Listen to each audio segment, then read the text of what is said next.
પ્રધાનમંત્રીએ અમદાવાદ દુર્ઘટના પર શોક વ્યક્ત કર્યો.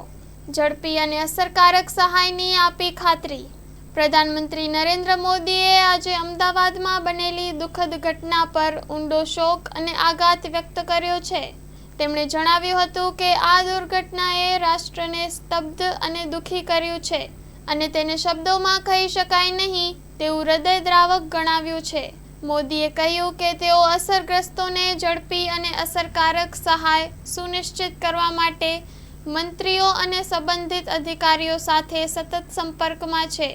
એક્સ પર એક પોસ્ટમાં તેમણે લખ્યું કે અમદાવાદમાં બનેલી દુર્ઘટનાએ મને સ્તબ્ધ અને દુઃખી કર્યો છે. તે શબ્દોમાં કહી શકાય નહીં તેવું હૃદયદ્રાવક છે. આ દુઃખદ ઘડીમાં મારી સંવેદના તેનાથી પ્રભાવિત દરેક વ્યક્તિ સાથે છે. અસરગ્રસ્તોને મદદ કરવા માટે કામ કરી રહેલા મંત્રીઓ અને અધિકારીઓ સાથે હું સંપર્કમાં છું.